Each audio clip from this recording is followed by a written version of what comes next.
This is Los Angeles. Our Lady, the Queen of the Angels, as the Spaniards named her.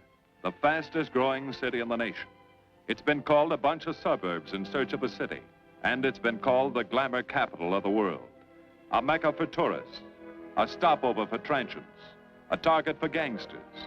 A haven for those fleeing from winter. A home for the hard-working. It is a city holding the hopes and dreams of over 2 million people.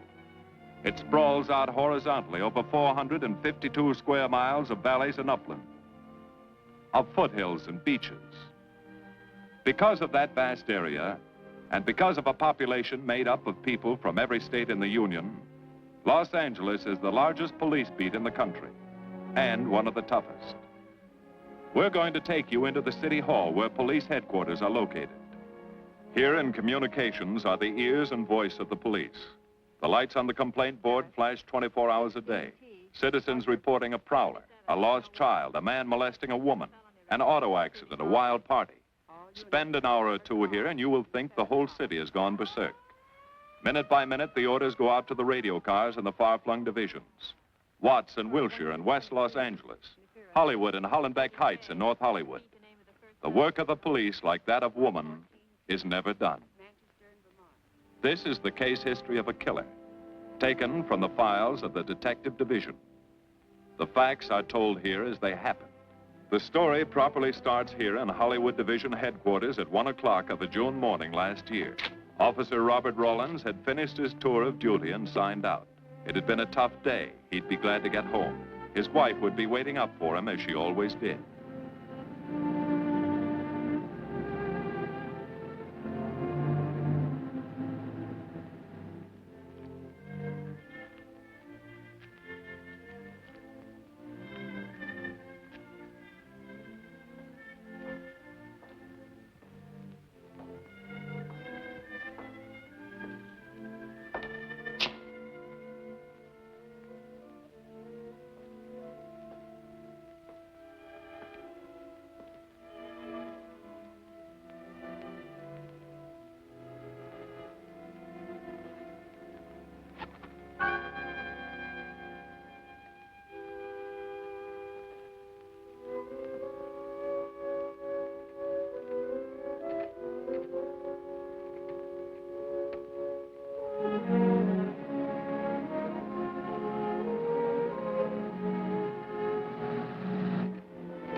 Hey, fella. Come here. What were you doing back at that radio shop? Just looking. I was on my way home. Live around here? Yeah, a couple blocks down. Let me see some identification. Sure. Yeah, I guess I forgot my wallet. Look, lad, I've got to see some identification. How about my Army discharge? I got it right here.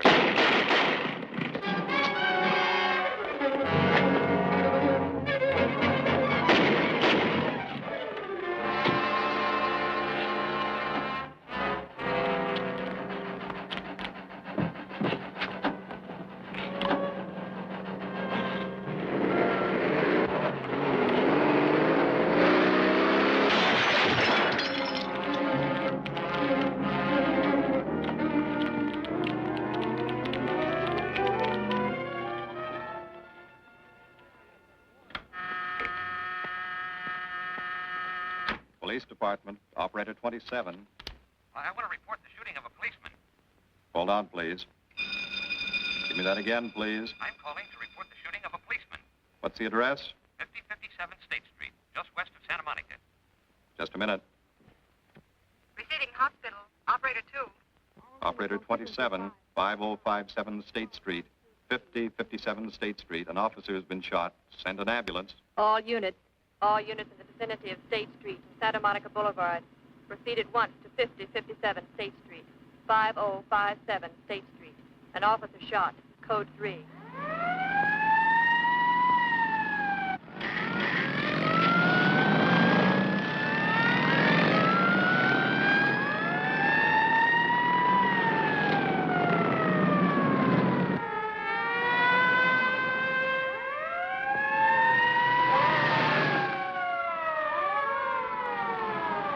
ADK to Control 1. Control 1 to 80K. Go ahead. This is Breen. Instruct homicide to throw out a dragnet and pick up all suspicious characters in the area of the shooting. Also notify Sergeants Marty Brennan and Chuck Jones to report to me at the scene of the crime. Control 1 to 80K. Roger.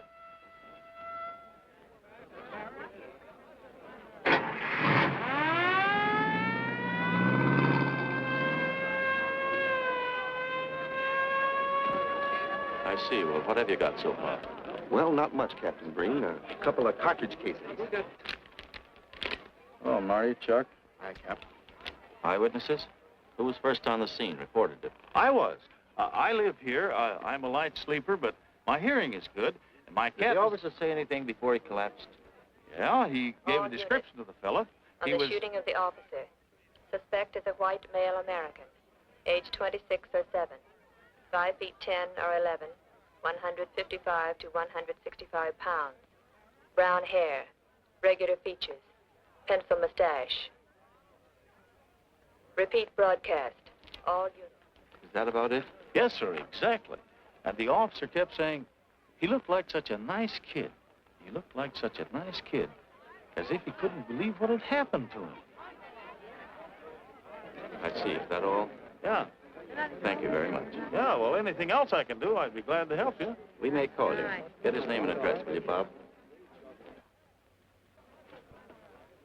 This door been checked, Lee? Yeah, it's okay, Captain. Find anything? Nothing but some smudges so far. Found this in the glove compartment. I think it's nitroglycerin. It doesn't look quite right.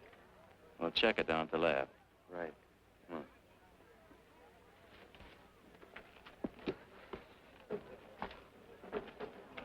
Open this up, Joe. No key, Captain. I'll try it open. Give me that bar, Frank.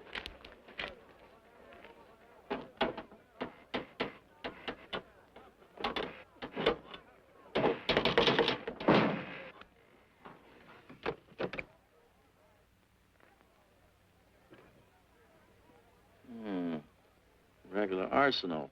Yeah, get a load of that. What is it? I don't know. It looks like some kind of an electrical device. United States Navy. It's either stolen or war surplus. Send all this stuff down to the lab and check the serial number on that Navy equipment. Yes, sir. Captain Breen. We found these in the weeds over by the radio store. What do you got? A pair of cloth gloves, Captain. Well, he thought of everything, didn't he? All right, give him to one of the technicians. Yes, sir. Marty, you and Chuck come along with me. Let's go downtown and see what they picked up in the Dragnet. Right.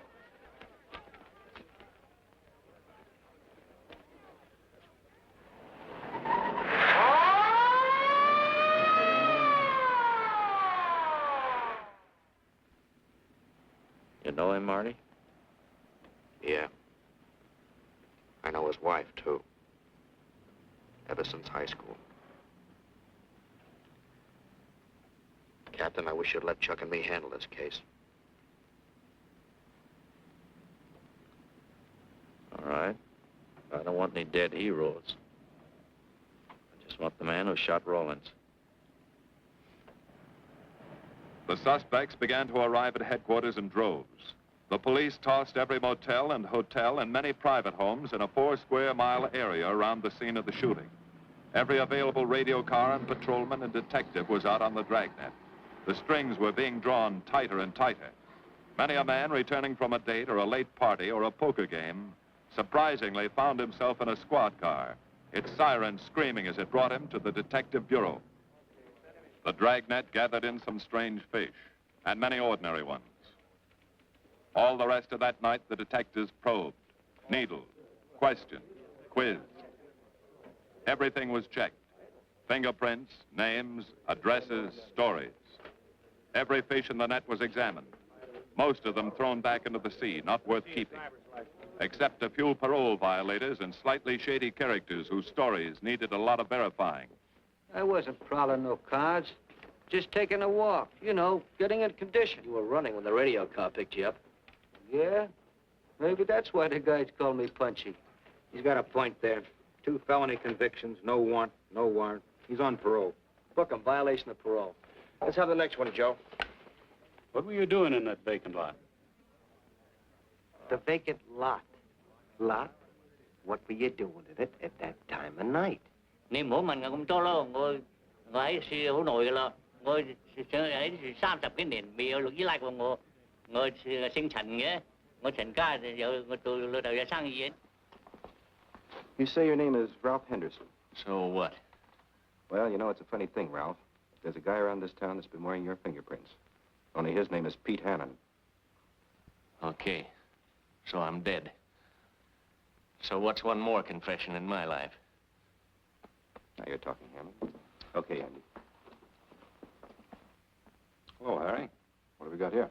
Oh, some robbery suspects. Candidates for San Quentin. Handsome here is the big shot. He runs the outfit. Have a gander at his record. Car theft, escape from reform school, robbery, assault with a deadly weapon. Not bad. Look at the heater we found on him. German Luger, fully loaded. Redhead here tried to carve up one of the arresting officers with this pretty toy. Nice boys. By dawn, many minor wrongdoings had been uncovered, and a few incipient felonies. The checking of the suspects had been thorough, painstaking, and tedious. But all the work was for nothing. The man who had shot Officer Rollins was not among them. He remained no more than a description, a shadow of a man, mysterious, elusive, deadly, hidden away somewhere in the vast city.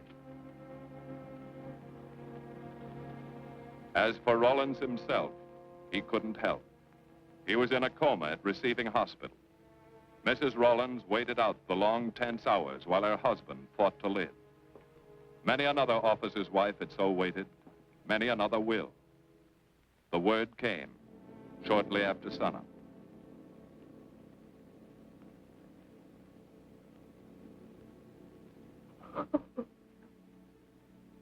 Oh.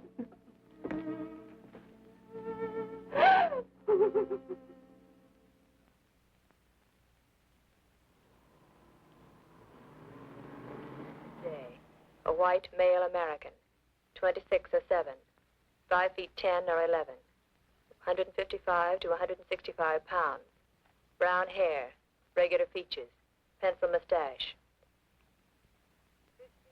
This was no frightened fugitive. What went on in his mind?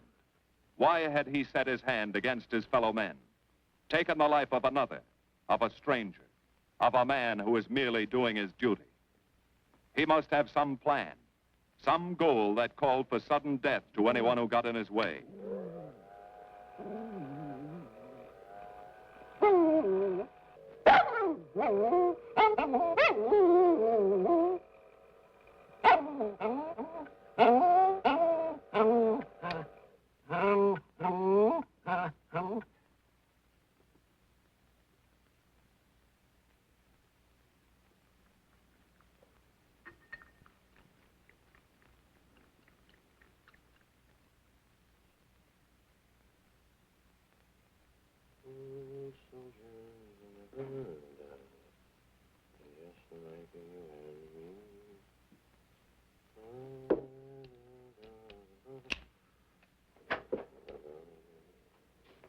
Good morning, boys. Morning, Lee. Hi, Professor. Well, I thought this was safecracker soup. You gonna drink it, I hope? I'm really a nice guy. Stick around. I'll prove it. Come over here.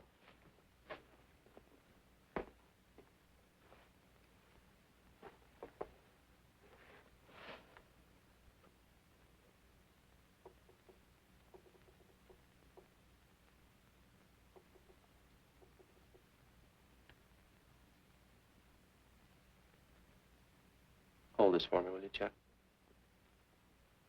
Thank you. Now, if you'll hand me that hammer, Marty. Thank you.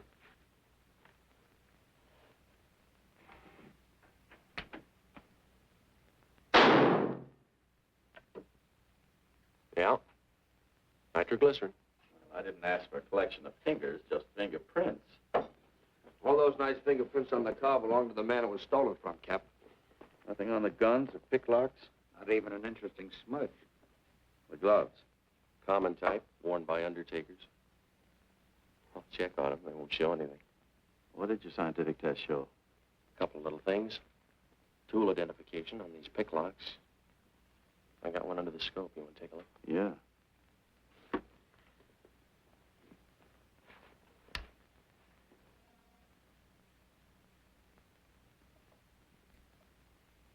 Take a look. I see. Well, it seems to tie the tool up with the lock. Now, if that microscope could only tell us who did it. I'm working on that. No, only an amateur would carry that liquid dynamite in a car. This boy's no amateur. Took the precaution of desensitizing it so it'll take normal shock. Took a lot of other precautions, too. No fingerprints, no identification, nothing definite. Except he's scientific. Knows electricity. Is inventive. Yeah. I'm happy on the trigger. This is Captain Breen. Get me Captain Stevens a burglary, will you? I hate to disappoint you, Lee, but I think you've come up with something. Hello, Steve. How are you? Did your daughter's marriage come off all right? Good. Look, Steve, on those burglaries of electrical equipment lately, were there any where picklocks were used to gain entry? Good. Well, let me know if there's another report of one, will you? I've got an idea the Rawlins killer may be tied in with those. Fine. And give my regards to the newlyweds, too. So long, Steve. Well, what are you waiting for? You've got a job, haven't you? Get going. Yeah, let's go, Junior.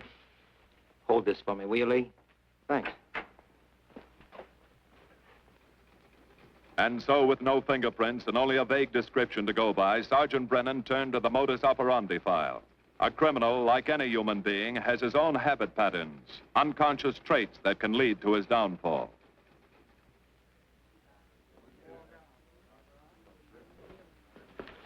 Well, there you are, Junior. List of burglars who use picklocks for entry. Oh, great. This narrows it down to just a couple of hundred suspects in this area. Give me a match, will you? That may not be so bad. This guy's improved on the system. Maybe he's left his trademark on some other job.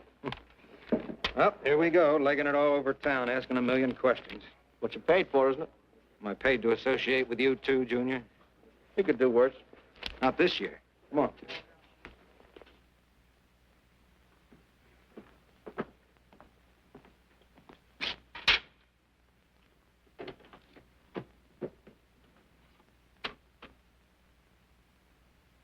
Car 12, car 12, in the 10,000 block on Mississippi. A 394-15 disturbance.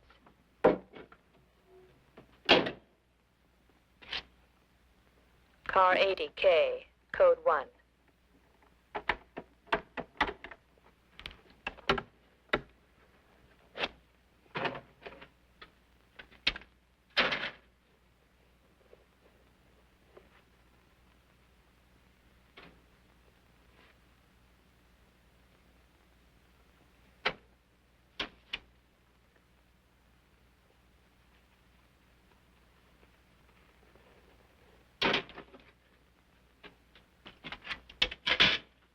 All units, on the broadcast of the suspect arrested in the shooting of Patrolman Rawlins.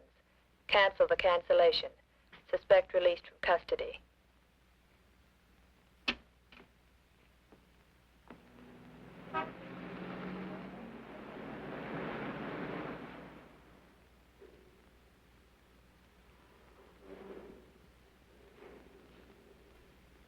Oh, hello, Mr. Martin. You'll find Mr. Reeves in the machine shop.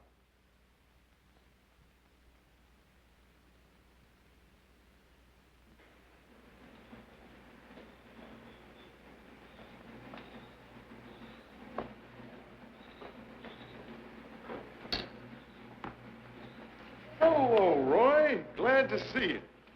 How are you, Mr. Reeves? Hi. I was hoping you'd drop in. I wanted to thank you for showing us how to handle that repair job.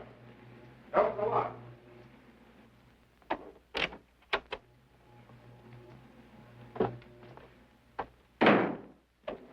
Well, what have we got this time?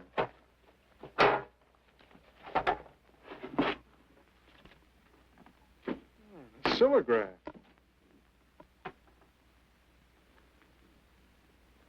Well, there are plenty of these around, Roy.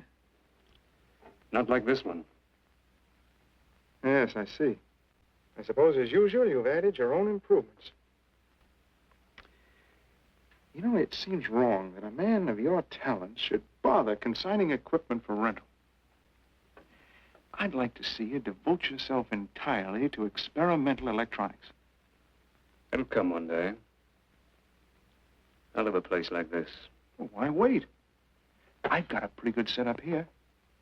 You'd have modern equipment to work with, a lab, and my confidence. Thanks, Mr. Reeves.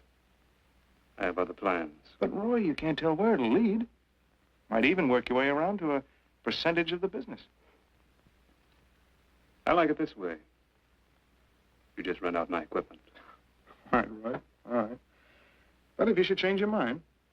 I'm not likely to change my mind. I suppose you want me to set this up for rental, too. Mr. Reeves, you've already got 5 pieces of my equipment. And you'd like to know what results I've had from the rental so far, Well, I can't say as I blame you. I think you'll find this satisfactory. Satisfactory. Goodbye, Mr. Reeves. And you'll come back again soon, won't you? Sure. Oh, incidentally, how's that television projector coming along? The one you said would reflect a 12-foot image. Still working on it. I just wanted you to know I've already set up a rental on it. In fact, I think they'd like to buy. It'll come pretty high. Oh, money's no consideration with this customer.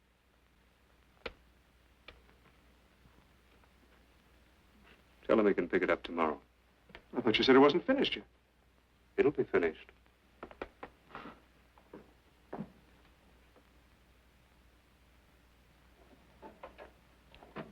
It uses an image fixer and then projects by ordinary incandescence. Roy, this is the best television projector I've ever seen. Let's hope that your customer thinks so. He will. Yes? Send him right in, Charlotte. There, you see, our customer is here, begging for the privilege of buying. Better be running along. I'm not much good at business. Oh, but Roy, he'll want to congratulate you. Just see that the price is right. All right, Roy. I'll get you a good deal. So long. See you.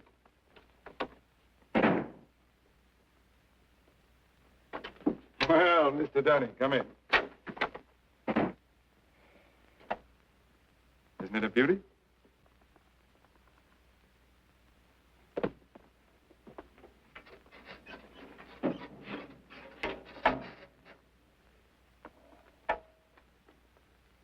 It's a beauty, all right. You like it? I certainly do like it. You see, it's mine. What do you mean? Let me have the police. I built it. Spent years on it. Oh, you must be crazy. Roy built this machine himself. Your friend's a crook, Paul. You've been taken in. Hello? Give me the burglary detail. Dear Jim, regarding your inquiry on a .38 caliber Smith & Wesson revolver, serial... Oh, come in, boys. Burglary detail just sent this report through. There's a man named Dunning reports tracing a stolen television projector to the Reeves Electronics Lab. Think it's a tie with the Rawlins case? Well, take a look at this fellow Reeves and see what gives.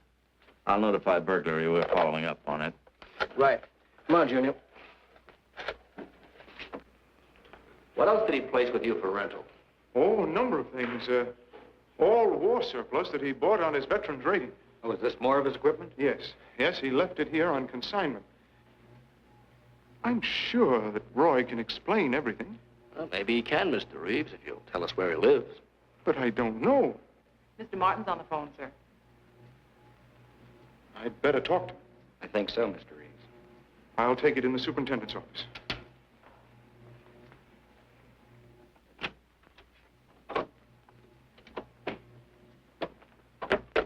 Tell him that you sold the set, and his money's waiting for him here. Find out what time he's coming by. Put Mr. Martin on.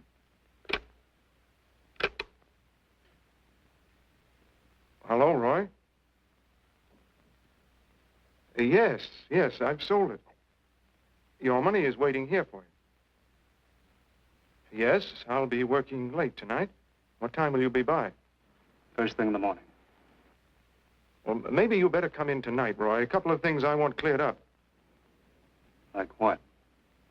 Oh, technical things. Besides, I don't like to leave the money in the plant overnight.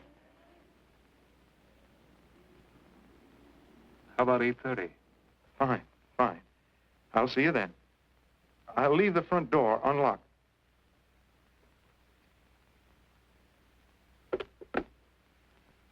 You'll be here at 8:30.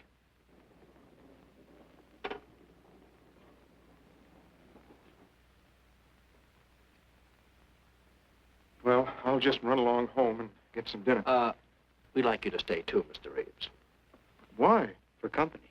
You want to cooperate, don't you, Mr. Reeves? Certainly. Good. Now, you just wait in your office. We'll be around. Very well. This way, gentlemen.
Reeves. Is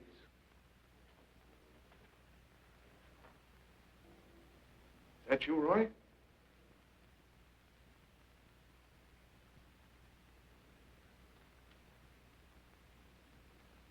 Go outside and block that alley door.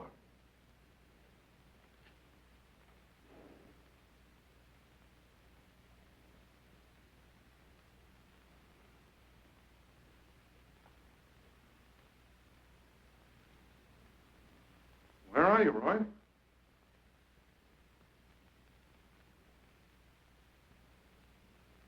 Who's in here? No one. I'm alone.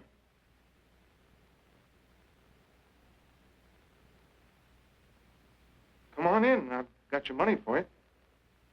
Bring it out here.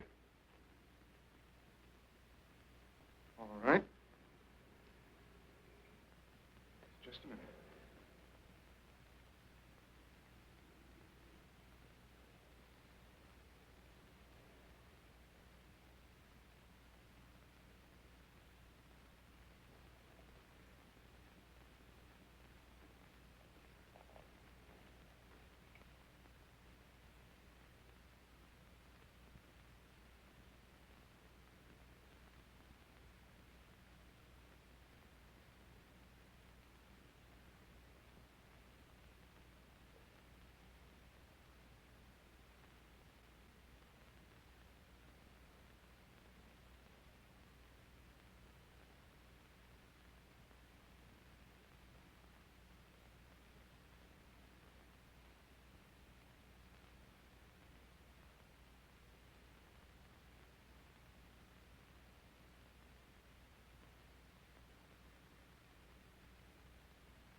No.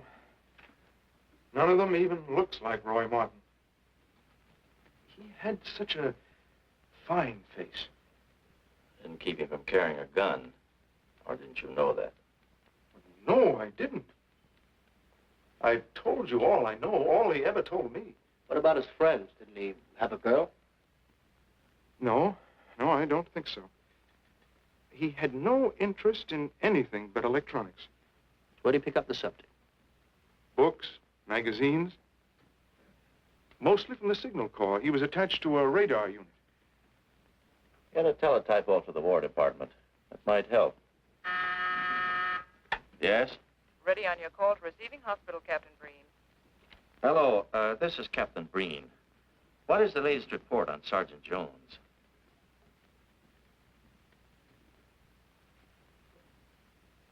I see. Well, let me know if there's any change, will you?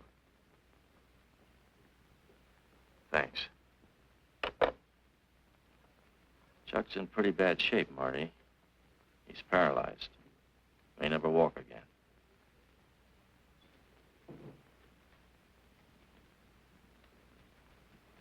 Oh, I'm sorry. It's funny that Martin showed up at 7 when he told you he wouldn't be there till 8:30. I don't know why. Except he was always unpredictable. I'll tell you why. Because you warned him. That's why he came early. That's why he came in the back way. But you heard me tell him the front door would be open. And the key to let him in the back way? He must have had one made. Why don't you tell us the truth? Marty.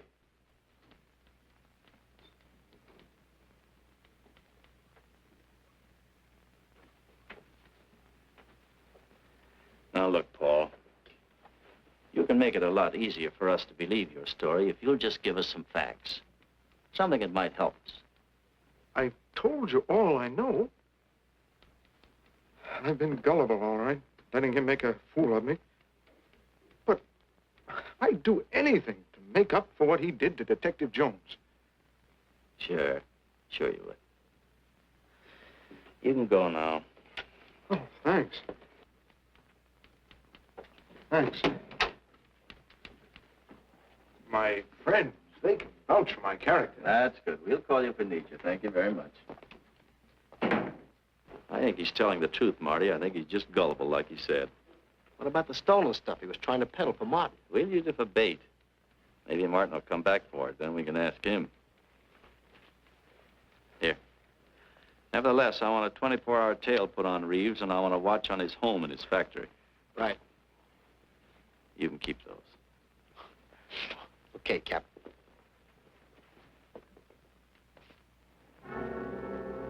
And now the killer changed his tactics, his modus operandi. It would baffle the police. They always expected burglars to remain burglars, not go in for stick-ups. They'd never tie this up with him. So wearing a variety of disguises, coming and going like a shadow, ready to kill if cornered, he struck the bottle stores in a one-man blitz that had the robbery detail dizzy.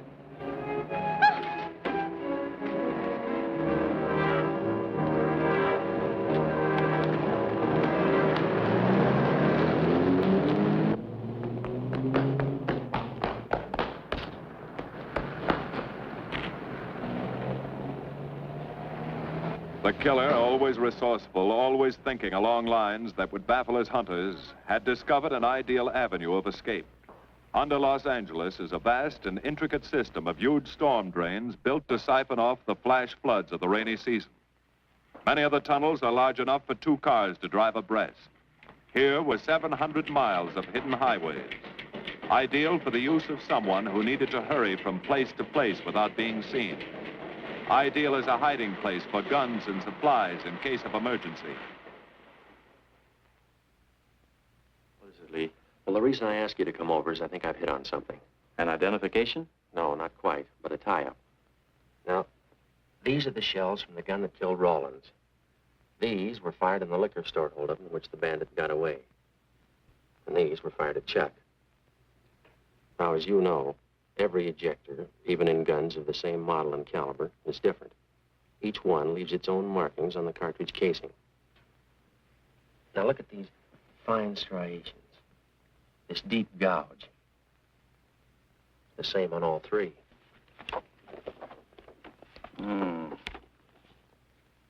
In other words, the man who killed Rawlins and the man who shot at Jones and Brennan, the stick-up who's blitzing the liquor stores are all the same man. Right.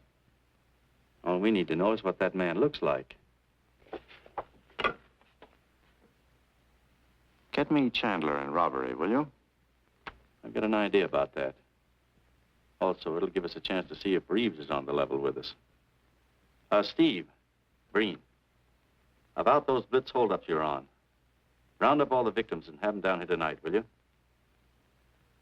Oh, it's just a little scheme. Thanks, Steve. That's good. Now sketch another one of the same type, only this time thin it out a little, huh? All right. Hi, Lee. How's it coming? Be ready for tonight? We'll be ready. Think it'll work? It should. Where'd you get the idea? From a kidnapping case in Chicago. But I thought these slides might be an improvement over the method they used. Could be. Captain thinks so. Good evening, ladies and gentlemen. May I have your attention for a moment, please? You've all been asked to sit in on a little experiment tonight. We're going to try to build a picture of a face. A face of a man who's cunning, resourceful, and deadly. He's a man who killed a police officer. Now, some of you he held up at the point of a gun. You may have seen his face, remembered something about it. And we want you to tell us exactly what you remembered. Whether it's his hair, eyes, nose, or mouth. And we're going to try to put those pieces together so that they add up into a picture of the face of the man we want. Now, you can see how we're depending on you. Lights? Now, first, we're going to concentrate on the type of hair our man had. And if the picture looks anything like his hair, I want you to speak right up. All right, the first slide, Lee.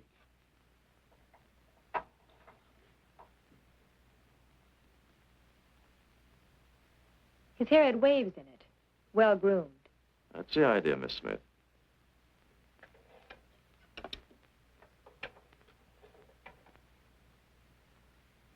Is that any closer? No, it was parted on the side.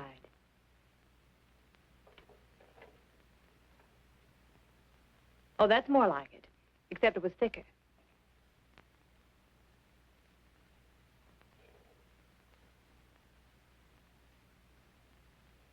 Oh, that's very close. Yes, that's the way his forehead looked. It was broad and high. All right, hold that slide. On the next series of slides, we'll take into account his eyes.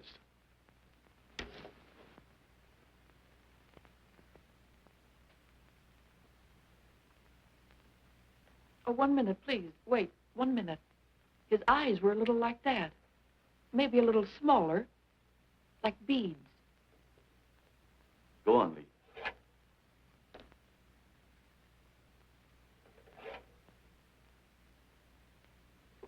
Now you've got it. Now, hold that slide, Lee. Anyone else? That looks like him, only a little madder. He had a patch over one eye when he come into my place of business. I remember noticing that the one showing was blue.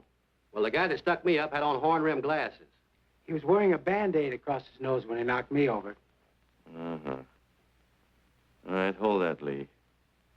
Well, so much for the eyes. Go ahead.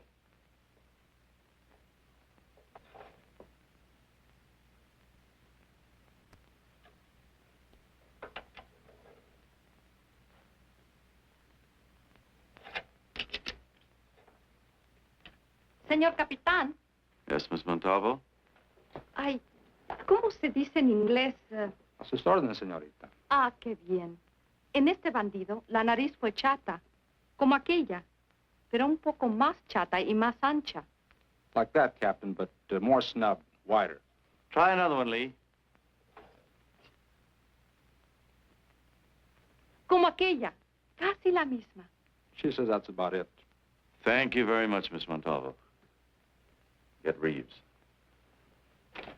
Any more comments? That's pretty close, all right. Pretty close. Perfect. All right, now we'll start on the mouth and chin. The next series, Lee. I think his lower lip stuck out more. The mouth was thin and mean, like it never laughed. Go ahead. Something like that, but thicker lips. There. That's it. That's him. All right, now hold that right there, Lee. Oh, come in, Mr. Reeves. Good evening, Captain. Did you ever see that face before? Why, it's Roy. Except for the hair being a little lighter and the eyebrows heavier, it's Roy. You're sure? I'm positive I'd know him anywhere. Lee, I want a retouched photograph. Now lighten the hair and give more body to the eyebrows. Right. Lights. That's all. Thank you very much. You've been a great help. It's positively amazing how you found out what he looks like. Well, we're looking for an amazing criminal, Mrs. Johnson. Thank you and good night. Good night, Captain. And so the face of the unknown killer, built up from fragments of evidence, was sent out all over the country.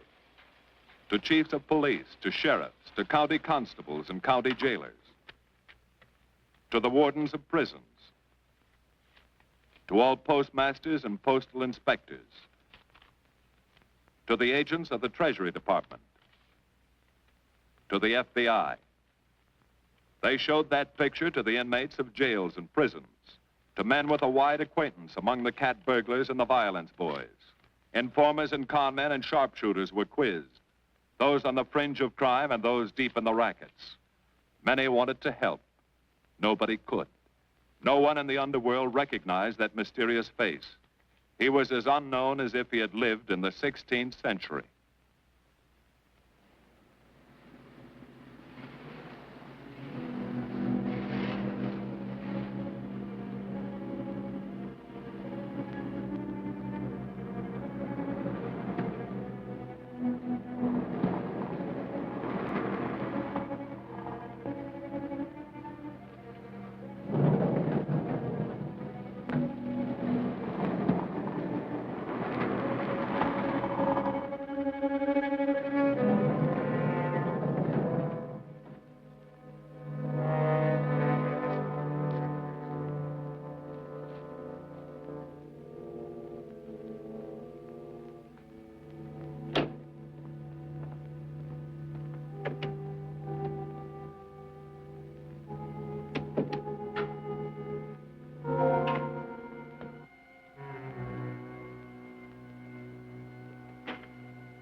Reeves. Roy. Listen carefully, Reeves. Control yourself. I know you're alone in the house. Act like you're alone. Cops are watching every move you make. The police here? They got you staked out like a muskrat hide, watching you around the clock. Here at your plant, tailing your car. Sit in that chair. Pick up 3 books.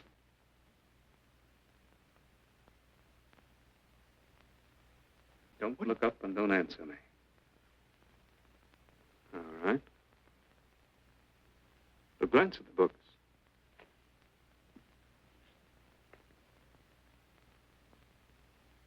Pick one of them.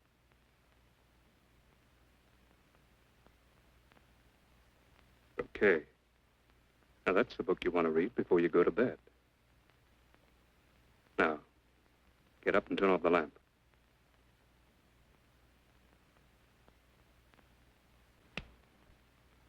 Come here. Come here.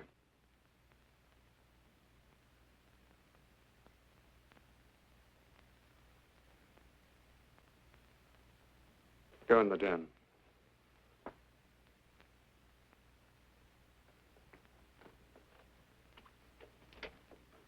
Pull those drapes tight.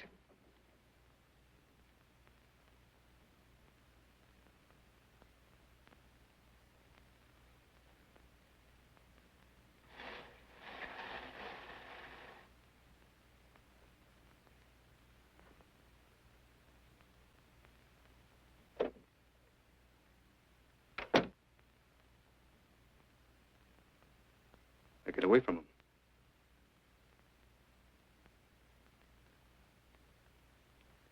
What do the cops know about me? Not very much, Roy. No fingerprints. They haven't even got a picture of you. They're trying to make one.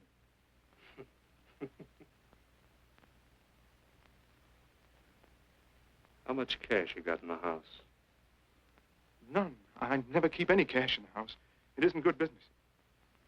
I suppose you think it was good business letting me walk into that trap. No, Roy, no. Don't do anything you'll regret. Now listen to me.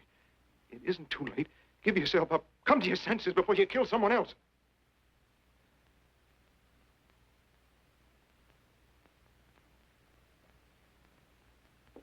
What do you mean, someone else? What do you mean? Nothing. The two officers, they said one of them might die. He's still alive, isn't he? Reeves? I never thought you'd stooge for the police. You almost got me killed. Roy, you know the police are right outside. You'd never get away with it.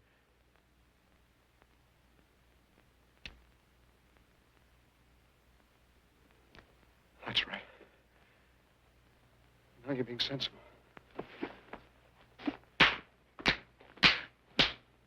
I know there's money here. Where is it? Don't worry. I'll get it.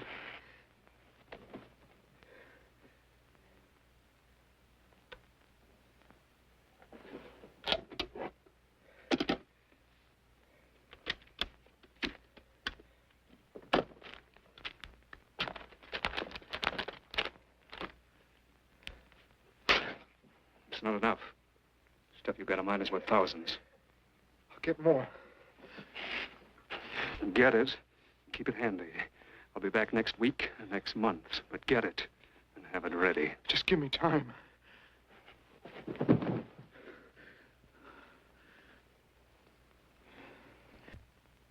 Oh!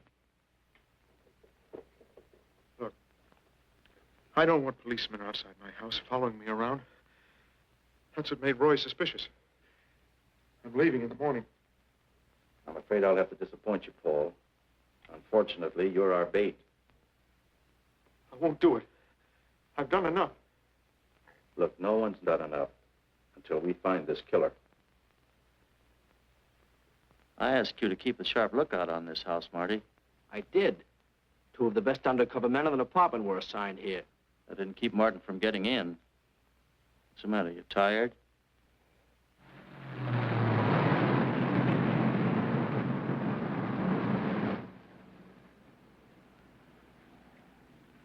You got any idea how long you've been on this case, Marty?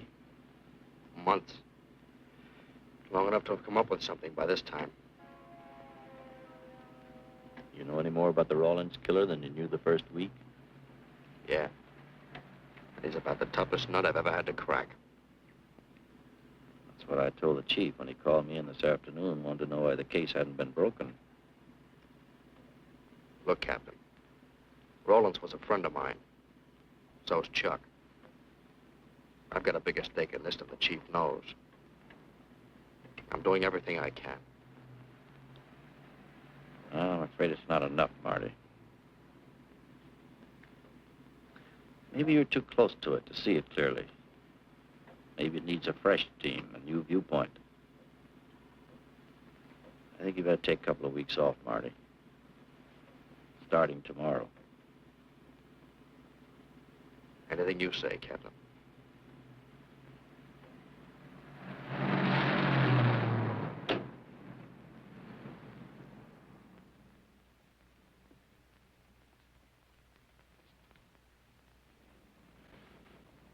Hiya, Marty. Hi, Chuck. Meet Miss Scanlon, my new bodyguard. He's the one I've been telling you about. Oh, you mean the one with the steel trap brain? How do you do? Hello. Say, this guy been behaving? After a fashion. See, she takes me out in my go-kart, puts me to bed, wakes me up, dresses me.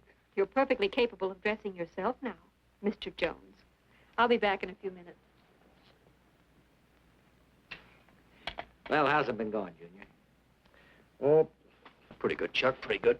Is that why you're off the case? How'd you know? Breen was in to see me this morning. Oh. Suppose he also told you they put a new team on the case. He told me everything. Yeah. Let's see what his new boys dig up. Well, maybe they'll examine the facts of the case a little more carefully. What facts? That our man's sharp, that he's intelligent and works alone, that he has no record, never leaves a fingerprint and knows every move we make? Sure, plenty of facts, only they add up to nothing. Sure, forget it. You got yourself a 10-day vacation. Go on down to the beach, get a suntan. By the time you get back, the case will be broken. Isn't that what you want? You know better than that. All I know is what I hear. You sit there batting your gums about how the old man let you down. Maybe he's trying to wake you up. He's got a funny way of showing it. There you go, flying off the handle. Always taking things for granted. I wish I could get up and boot some sense into you. He knew what this case meant to me. He still does. That's why he's trying to get you mad enough to do something about it. You don't really figure that's his idea, do you? I know it is. Ah, it's a tough case, Chuck. Not an angle, nothing to go on. You'd know what I meant if you were out working with me. I have been working with you. That's all I've had to do lately, just sit around studying what little facts we have, trying to figure out who he might be. You know the kind of a guy we're up against, then. I tell you, Chuck, this guy's a genius the way he operates. As if he were right there with us every time we go out after a lead. Oh, sure. Breen's been tipping him off just to make you look bad. Yeah, almost like that. Well, he beats us to the punch every time. There's your angle. You just hit it on the head, but you don't see it. Look, start adding. 1, he's unknown to the underworld. 2, he beats you to the punch, right? And 3, it's almost as if he were with you. Isn't that what you said? Yeah? Well, tie that up with a lot of other little things, like the fact that he uses a police gun and the accuracy of his shooting. Anybody could buy a police gun, and the Army could have taught him how to shoot. Yeah, but who taught him how the police operate? Oh, I know what you're driving at, Chuck. But a cop. Those things happen. Yeah. Now, if I were still in the case, I'd start with our own department first, then Santa Monica, Culver City, Burbank, Pasadena. See you later, Junior. Hey! Don't let him out of your sight, beautiful. It's the first time in years he's used his head.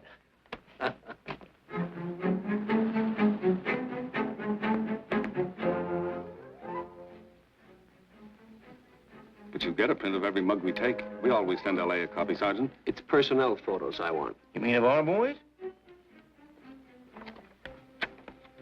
That's Roland's killer, isn't it? That's right.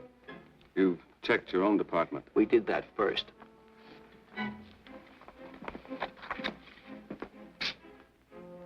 And so the tedious quest went on.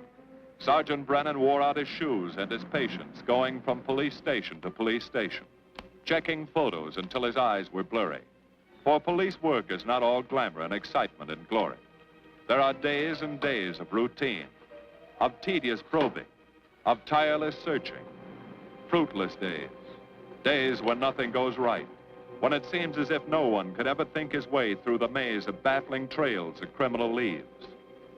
But the answer to that is persistence, and the hope that sooner or later something will turn up, some tiny lead that can grow into a warm trail and point to the cracking of a tough case.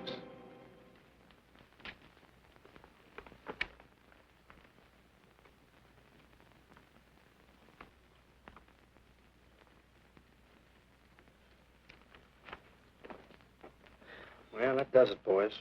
Can't say I'm sorry you didn't find him in here. I'd hate to think it was a cop. Doesn't seem to be anybody.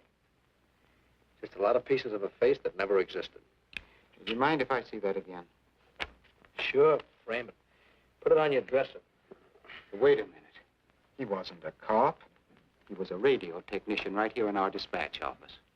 What did you say? I'm saying he worked here in 42. Well, come on, give. I remember the kid well. He was sort of strange, never bothered with anyone in the department, just kept to himself. But he was in line for promotion when he was drafted. Where was he living at the time? I don't remember. Try the dead files. He never asked for his job back after the war. I remember writing to him about it, though. He was an excellent worker. Oh, yeah, here we are. Yeah, this is it. Took a while before he answered, but like he says in the letter, he wasn't interested.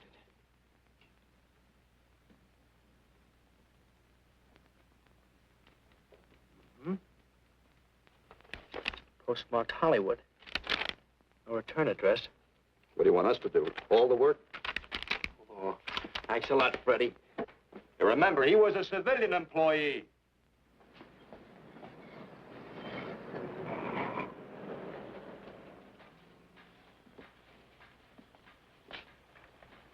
Well, how about it? Anybody recognize him?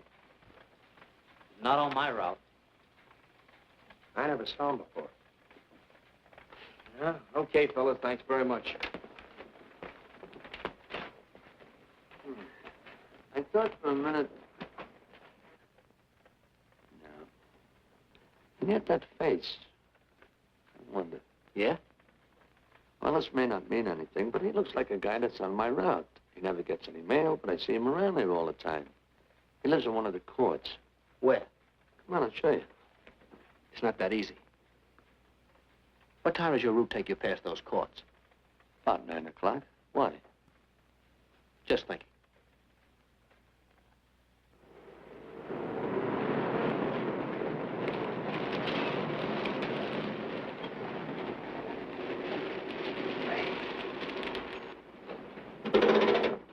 You got any chocolate milk?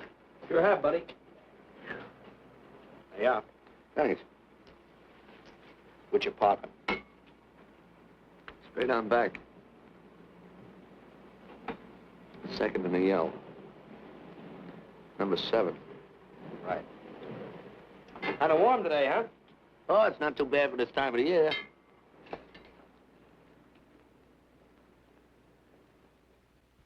Good morning. Morning. You're new in the route, aren't you? We had a substitute. What happened to the other fellow? Sick. Oh, what's the matter with him? I don't know. I catch everything. Hear about it on the radio, and next morning I got it. Too bad. You aren't very social. The regular fellow always stops and talks to you. Sorry, Eddie, I'm a little late this morning. I was hoping maybe you could help me. There's something very funny going on in this court. Yeah? I was scared to go to the police with it. I thought maybe I might be poisoned. What? Yeah. By the manager. She's a witch. She's a what? A witch. She puts poison in my milk. Oh, I see. Look, you switch the bottles when she isn't looking, see? Drink her milk. Then you'll be safe, right?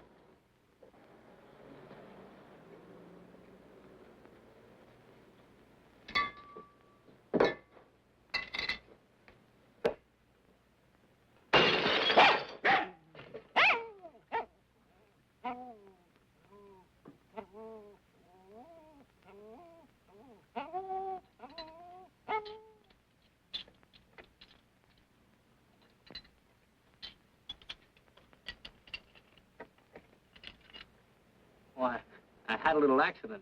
Got a mop, I'll clean it up. Leave it be. I'll clean it up myself. Okay, mister.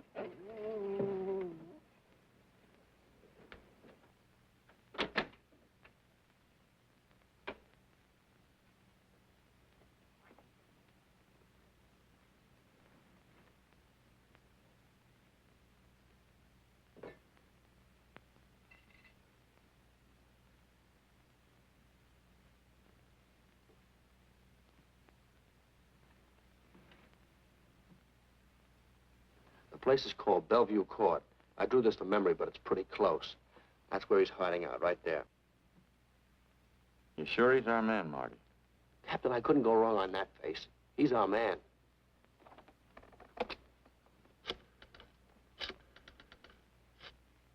Oh, they're 5 cottages in this area, and 2, number 6 and 7, in the L at the end of the row. Our man lives in number 7. This building department plan will show you the whole layout. It's bounded on 3 sides by Fuller, Santa Monica, and Poinsettia. Now, the court is partly surrounded by a high wall. Breen, homicide. Good. You keep your eyes open until we get there. Morgan has just gone into his bungalow alone. Any questions? All right, you all have your instructions. Let's go.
We're out on time. Wait 5 minutes. Go around and block the side entrance. Keep your lights off.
He's loose.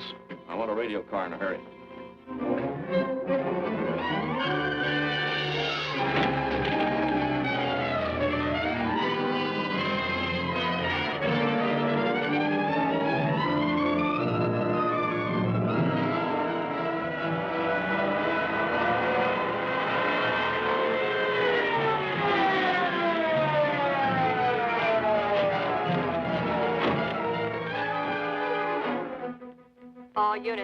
All units in the vicinity of Santa Monica and Fuller.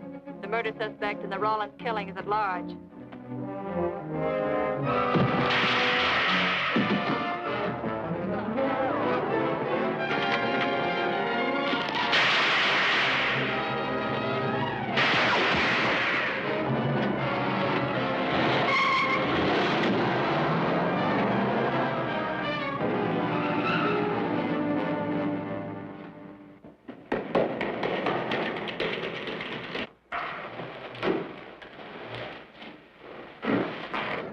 I want a map covering the storm drain system in this area.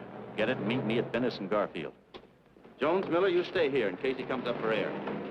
I want a man at every other drain entrance along this line. He's got to come up somewhere. Come on, Marty. You're driving.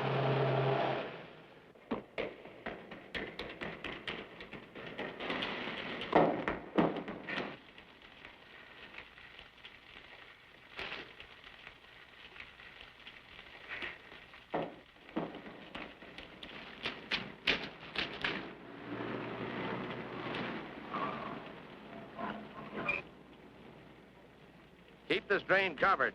It's liable to pop out anywhere.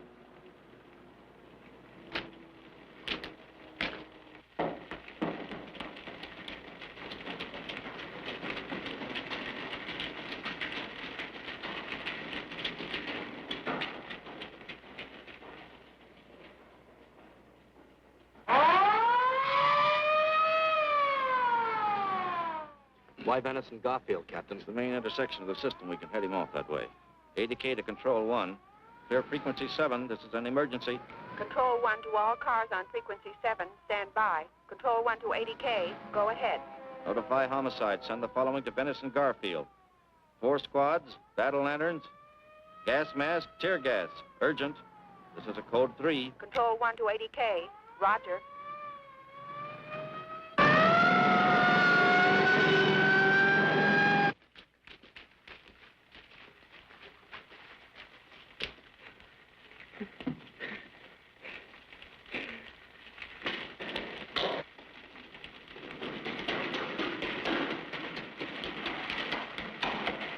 And he'll probably head down this main drain to where it comes out at the Rio Hondo. Now, you take your squad and cover that exit. Right. Keep all spare radio cars cruising back and forth along this main street. Watch the curb inlets. We'll go in here.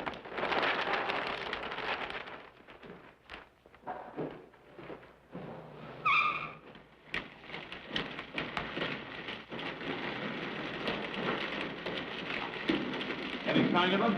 No. And we've searched every foot between here and the Rio Hondo outlet. Then he must be up ahead. Let's go.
Gun.